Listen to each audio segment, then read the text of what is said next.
Nick, tapi hubungan sama kakak Loli gimana? Baik-baik aja, baik-baik aja. Dengan kemarin dia meluapkan semua unek-uneknya di sosial media, lo responnya? Tega kalau ngusir kalian ya, nggak tega gue ya, apalagi nunggu udah lama. Jadi kalian kan kemarin juga nyari-nyari ya, mohon maaf gue belum mau ngomong gitu kan. Kalau sekarang kan gue udah hatinya udah lega gitu, udah bisa berpikir dengan tenang ya. Kalau menurut gue, anak gue yang ini, yang perempuan ini, dia tuh berontak sama dirinya karena dia dapat perlakuan yang berbeda dengan adiknya. Kenapa gue membedakan Loli dengan adik-adiknya? Pertama, adiknya laki-laki, Loli adalah perempuan. Anak gue yang pertama ini memang pengennya tuh bebas, seperti anak-anak pada umumnya gitu kan. Maksudnya anak-anak pada umumnya tuh kayak dia lihat temen-temennya kalau pergi kemana nggak harus diantar sama pembantu atau suster gitu kan. Nah, karena gue punya anak satu sematawayang perempuan dan sudah mens alias haid, itu kan berarti dia sudah bisa mengandung seorang anak. Dia bisa mengandung janin di dalam perutnya. Nah, punya anak perempuan dengan punya anak laki-laki itu kekhawatirannya tuh beda banget ya kan. Gue waktu anak gue pertama kali dapat mens aja, itu gue bawa ke rumah sakit. Waktu itu ke Brawijaya. Gue antara itu dia mens atau dia kenapa-napa. Ternyata itu pasti cek sama dokter, ternyata itu mens hari pertama gitu kan.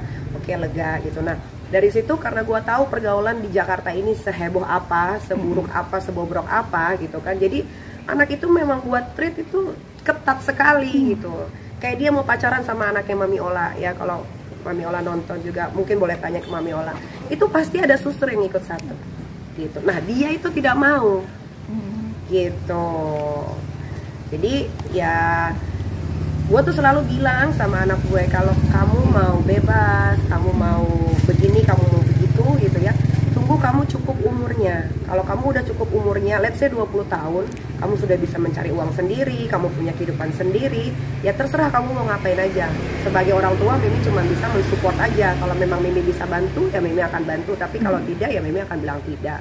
Karena 20 tahun itu adalah umur dimana orang itu sudah dewasa dan sudah mengerti akan apa sih dunia ini, apa sih konsekuensinya kalau kita pacaran terlalu bebas, apa sih ya gini-gini gitu loh. Nah, dia itu kebanyakan, ya mungkin salah di gue juga karena gue pernah menyekolahkan dia di international school, terus di pesantren, di mana gitu kan. Jadi dia lihat beberapa anak yang dibiarin aja sama orang tuanya gitu. Karena kalau gue tuh nggak bisa gitu, nggak mau anak gue tuh terjadi apa-apa. Gue nauzubillah min dzalik ya coy ya. Gue itu tidak pernah hamil di luar nikah. Di keluarga Nikita Mirzani itu tidak ada satu orang pun perempuan yang hamil di luar nikah. Apalagi hilang perawannya pas masih muda, tidak.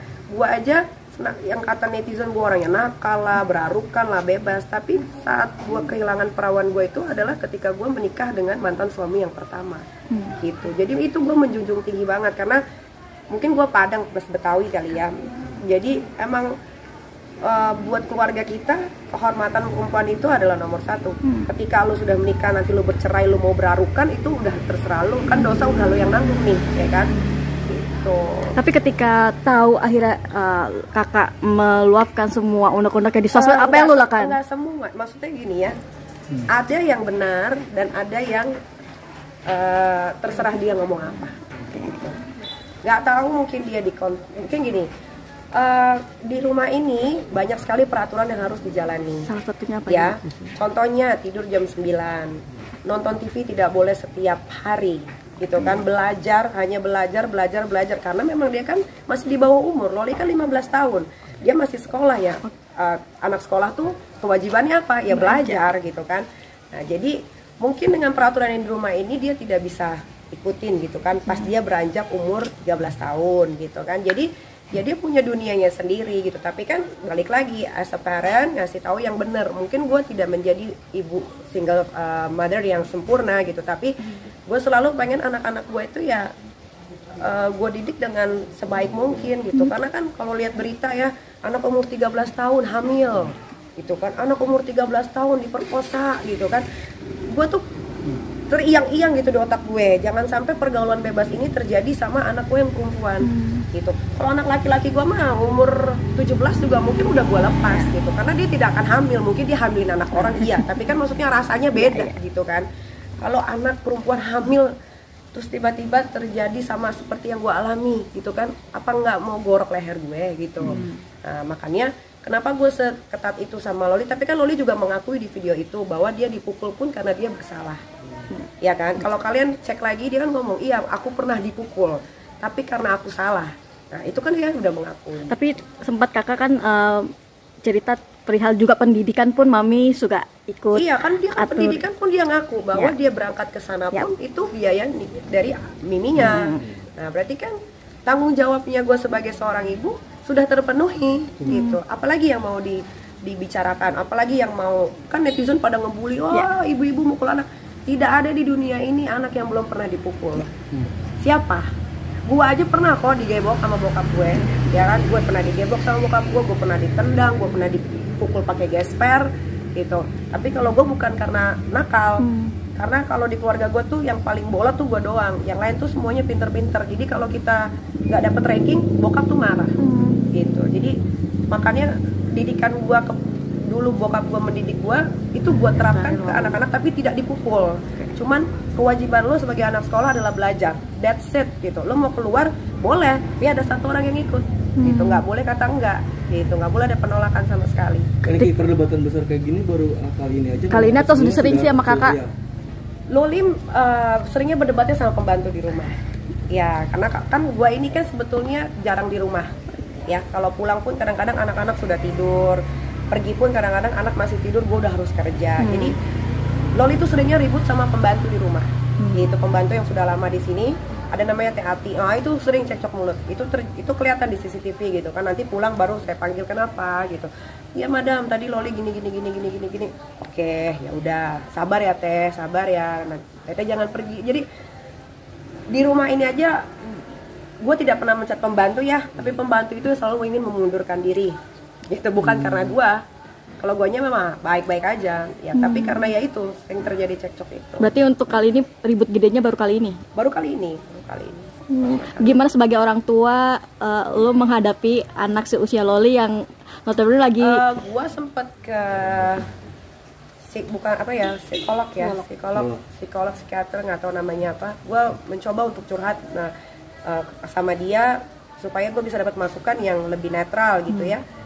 Ya memang katanya anak-anak seumuran itu memang lagi labil-labilnya, dia tidak bisa mengontrol emosi dan dia akan memilih orang yang menurut dia mau buat salah, dia mau buat bener, pokoknya bener aja. Nah kalau di sini kan lu salah ya lu akan disalahin gitu, kalau lu bener lu akan dibanggain. Kayak misalkan Loli pengen ikut panahan, sampai ke Surabaya pun gue jabanin, ya kan, dan gue appreciate banget sama dia, sampai gue posting di Instagram gue betapa gue bangganya sebagai seorang ibu bisa melihat anak gue panahan dan juara 1 gitu kan.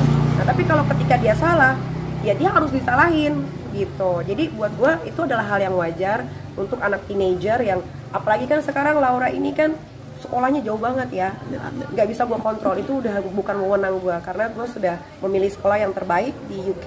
Apapun yang terjadi sama anak gue itu sudah tanggung jawab mereka. Kalau mereka tidak bisa handle, baru mereka akan lapor ke gue. Tapi masih ngasih support biaya gitu. Kalau nggak ada biaya, Loli nggak mungkin stay di sana. Kan di luar negeri sekolah nggak bisa ngutang. Tapi kan ketika masalah ini hadir, lunas dulu, baru anaknya terbang. Ya, jadi jangan ditanya masih support atau kayak enggak. ngasih jajan kayak uang. Menurut lo? tapi kan Niki ketika masa Loli itu sekolah di boarding school. Dia masih SMA kelas 1. Ibaratnya kayak pesantren. Jadi makan, minum, semuanya sudah ada di sekolah. Ya, uang jajan sudah ada untuk sampai 3 bulan ke depan. Gitu. Tapi jadi ketika masalah ini ada kan Loli kayak dapat dukungan dari mantan, dari Tony kan katanya kalaupun ya bahkan ingin mengadopsi seorang anak apalagi di bawah umur. Tanda Sampai tangan ibunya itu masih berlaku dan dia bukan biologik. Bapaknya Laura masih hidup sampai sekarang dan kita komunikasi sangat baik. Makanya kan kalian nggak akan pernah dapat berita tentang mantan suami gue yang pertama karena kita nggak pernah ribut gitu. Dan dia kecewa pasti. Sampai ganti akun, Mam. Ya kan udah dibilang namanya anak 15 tahun masih labil ya kan, nggak bisa kontrol emosi, terus dia yang senang banget karena dia jauh tidak bisa dikontrol sama ibunya gitu kan, dan dia tahu nih ibunya nih susah dapat visa gitu. Kenapa? Karena kan si Aska ini aktenya pakai nama si botak Dajjal kan gitu. Jadi agak sulit untuk mendapatkan visa ini gitu. Nggak tahu si botak ini ditelepon mungkin dari dari kedutaan susah atau bagaimana gitu. Tinggal visanya Aska aja.